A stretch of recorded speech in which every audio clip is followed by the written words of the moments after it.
So I just manually discovered all the strategic resources in the game for the rest of the campaign, as well as I got 5 new spies. And so I kind of randomly chose exactly which teams we were going to spy on.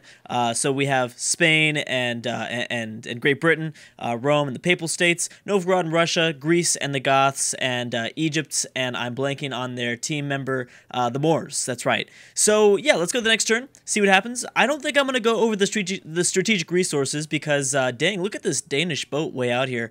They're Danish unique boats. They're longboats, to be exact, already discovering the oceans, which is kind of cool, because that's one of the first deep ocean units we've seen, actually, in a long time. Where'd it go? Oh, okay, he went back to the coast. So I think that is, the first deep ocean boat. So maybe they get, I'm not 100%, I don't know much about the longboat, their unique unit, but I'm imagining that maybe they get extra or reduced production costs. That is kind of a theme for a lot of unique units throughout all of the civ leaders. But anyways, there's several wars going on all throughout the world. I am going to, and bam, the World Congress has been founded. Actually, that's pretty impressive because normally whenever the World Congress usually becomes enacted for that first turn, usually the game kind of stalls out for a little bit, but we got lucky. Looks like we're not going to do that. Turn 165, very early for a World Congress. I've seen a lot of our World campaigns, which I get it. The World's because, you know, a lot of the World campaigns, the continents are separated by deep water. Still, it'll take like till like turn 220 or something like that before the World Congress becomes a thing. So anyways, dang it, we're going to have to vote. That's terrible. Why do I have 6? That doesn't make much sense. I guess, I don't know. Anyways, we will be going with the embargo of city-states because that's always one that doesn't play an impact on the game. And let's go to the next turn. Okay, so so far we have okay, so a few of the Middle Eastern nations going up against Rome, as well as we still do have that Greek war up against Augustus and Alexander. Assyria versus the Netherlands. The Netherlands looking somewhat okay. Obviously, this probably wasn't Assyria exactly that declared the war. Probably was somebody else. Okay, okay. So a little bit of a coalition maybe that we're seeing. Will Lithuania take over this Bavarian city? They've got it down to pretty much into the red, but their next melee unit is pretty far down south towards their capital. They're going to have to rock this guy up north as fast as possible if they want to get there in time. So 2 wars broken out against the Assyrian teams and the Romans. I mean, there's already a few wars going on against Augustus. It's just kind of surprising to see. How's Attila doing? Attila's fine. So that war is more than likely Armenia declaring the war for Assyria. That was one of the big ones. And then whoever else, Portugal and this is the Umayyad. Oh my gosh, I completely blanked on their pronunciation. Why does that always happen? I'll like okay, pronunciation. I probably shouldn't say that because I had no idea. I've been pronouncing pronunciation wrong for probably my entire life. Enunciate and pronounce. I did not know that. Like, it's crazy that no one has ever called me out on that. Like, I mean, in real life. Like, thank you. Thank you for finally doing that because I'm shocked. So anyways, this is really, really bad for Assyria. This is very, very bad because all their team members are, I think, in Europe. I think for the most part, you know, all their other team members are in Europe. So at this point, I don't think anyone's going to be able to help out Assyria. And this is a big deal because Assyria is, I would say, I mean, they're still somewhat strong. I mean, their siege towers are a little bit out of date as of now, as of, you know, 1070 AD. But this will probably, I'm guessing, I don't know if I want to say this so early, but I think this will lead to the fall of Assyria. I think that could definitely be a possibility. How's everything going here? Obviously, there's a few attacks going between Antium and Sparta. Lots of battles and loss of life there. We do have Milan is at war, as well as we need to watch over Porto. Porto is also under siege by Milan. That'd be another big pickup for Milan. I mean, it wouldn't be the biggest city, but still, in terms of geography, I mean, it kind of gave them more of a dominance in terms of this region just west of France. So I would say that'd be a pretty big pickup for them. Okay, so let's see what we can what we can spy on and see. Right now we have Alexander secretly plotting against Theodora. That seems about right. I mean, here's the thing. I'm almost willing to say probably another 2 or 3 videos. I mean, Greece, don't get me wrong. Ah, man, I'm not going to be able to look at that stuff because I'm going to have to cancel all of these. I'm really almost willing to say that Greece and the Goths are going to be one of those powerful, you know, powerhouse nations. They do need to take over Bulgaria, but at that point, I think they will be considered one of the first maybe great powers. But I don't like to name that before turn 200. Okay, so what else do we see? We see Novgorod secretly plotting against, I believe that is Switzerland. Yes, it is. What else do we see? Egyptian launching a sneak attack. The Egyptian Navy launching a sneak attack. So maybe that's also for Assyria. Maybe that's for Arabia as well. Who knows? Ramses is secretly plotting against Greece. Maybe it's for a Greek. Oh my gosh. Maybe it's for a Greek city. That could also be. And he's also constructing a wonder. Okay, so we'll go to the next turn. I mean, Egypt and Greece, I think, and the only reason why I would personally put Greece ahead of Egypt because Egypt's allied to the Moors, and the Goths are a little bit more powerful than the Moors, I'd say. But yeah, no, Greece and the Goths need to continue to kind of snowball here. Who is going to be taking over Bavaria? Okay, well, it won't be the Swedish. It won't be the Swedish or the Lithuanians because they are on the same team together. So they kind of gave up, and I'm not sure if anyone else is at war with them. I don't believe they are. Okay, let's go back to the Middle East. This is a very, very interesting region at the moment. Bam! The Armenians already on the verge of taking their first Assyrian city.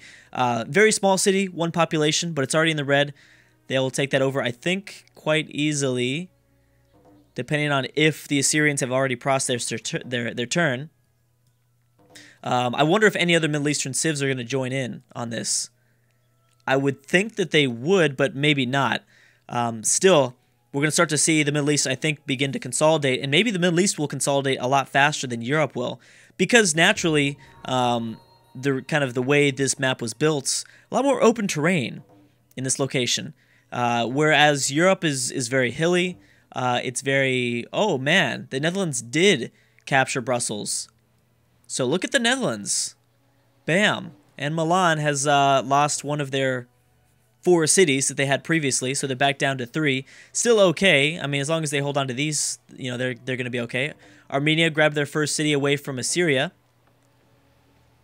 And I don't think there's anything else.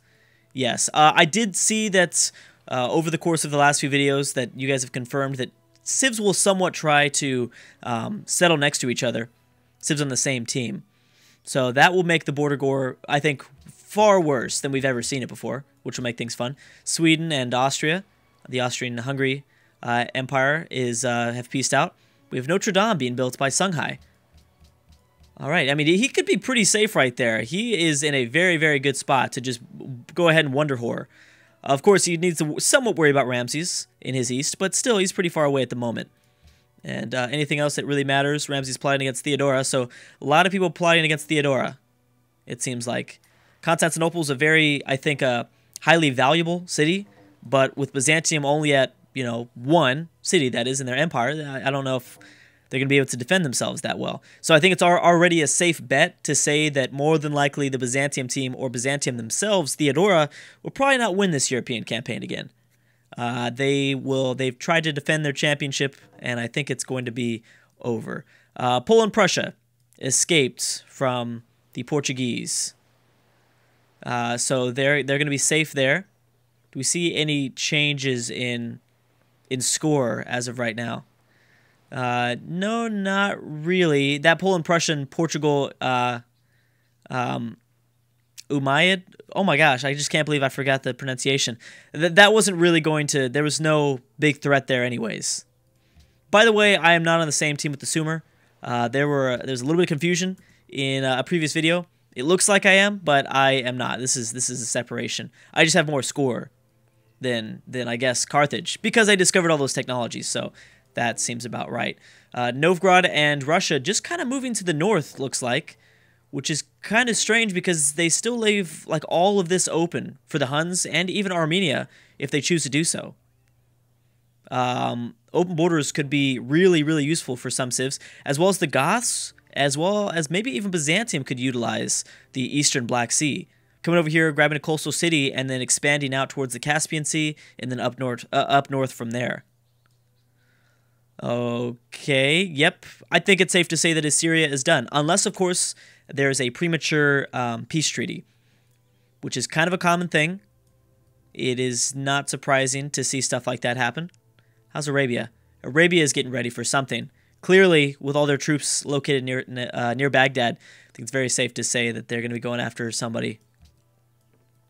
One thing that I want to take note of, and this is kind of a random thing, but I know some people don't like this map as much, this European map as much, and I understand that because North Africa is pretty big, as well as they just want to see Europe, and I understand that. The problem is with that is this is the best map to get the most amount of civs in, as well as there's not really a better map than this inside of the Yet Not Another Earth map pack. And honestly, I can only really use that mod for these kind of AI-only battles because it's easiest that way. Because there's a lot of the modded civs, as well as the vanilla Civ 5 leaders are already modded in to be in their correct location. So I don't have to do that many changes when it comes to setting up these battles. When it comes to me setting up a whole new map with 43 civs and then having to move each civ around, then having to, first I've got to open up their site on the entire world, then I've got to move them, then I got to close that, then I got to close their site down.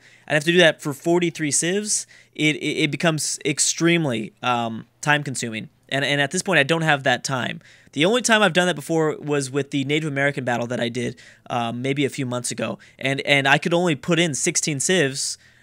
Well, there's a few reasons for that, but just putting in 16 civs, I remember how, just time-consuming that was. Because in North America, there's really not that many mods and vanilla civs for me to put in that continent. But even then, I mean, it still took forever with only 16 leaders. Oh, Assyria grabbed their city back, and that is thanks to their siege tower. Seems about right, but I think the Armenians will probably take that back. So that is part of the problem, that I do look into different European maps, but unless Yet Not Another Earth map pack, they do have a wider variety. There are a few more. There's like kind of Western Europe map, but I can only fit a few civs in that too. I might look into that in the future, but as for now, this is the way I can make this the biggest battle as possible. I don't really like to do. I like to usually put in as many civs as possible. Bohemia, moving. Setting sites on, I'm guessing, the Middle East. I mean, I don't really know where they're going to travel to. There's only a few spots still left open. Alexander plotting against the Hittites. That seems about right. Although, Alexander seems to have lost quite a big military. He definitely is not as strong. Maybe sending over those troops to attack Rome has been slowly kind of grinding away at his military power. We have Egypt now moving towards Carthage and the Vandals. I don't think it's going to make either one of those civs very happy. Obviously, the Egyptians and most of the world still at war with Carthage. Carthage is not doing so well, being singled out and on their own. Who's going to settle Sardinia? That's the next question. So Porto was never taken. Milan had this city under siege, but that is about it. Is this Scotland? So Scotland's about to launch a huge attack, it looks like. They've got quite a few boats in the North Sea here. But they better not, I don't know, there's really not that many choices for them. Amsterdam is well defended, naturally, with their borders. So is London. Leeds would be the best if they really wanted to. They're in an alliance with Denmark, so they can't go after Denmark. Banning of truffles. Okay, so Arabia is going to try to ban truffles. Armenia has picked up a wonder for themselves as well. And what else do we see? Okay, so Bavaria barely escaped. Poland, Prussia still surviving, even though Lithuania is kind of going back and forth here. So this is what I'm thinking is going to happen. This is kind of my prediction here. We are probably going to see, if you watch the previous Civ 5 team battle, again, it was very much like this. It was very similar to this around this time in the campaign. I think what will start to happen is that more and more civs will lose a team member. Those team members will begin to fall in the rankings, fall in technology. That means that the other team members, boom, Armenia grabbed it back. There it goes. And yes, the Assyrians will eventually fall. And then with the lack of a team member, you kind of tend to fall in the rankings, which is going to let more of Europe blob out. I can almost, I mean, I don't really want to guarantee something like that because I still don't have that much experience with teams. But that is kind of the, it seems like that is what we've been seeing more and more often. I don't really want to ban anything. Don't really want to enact anything. What is the other thing that I do? I can try to embargo. Oh, I can just try to... Wait a second. Can I not? There we go. I could try to repeal it. I can't repeal this.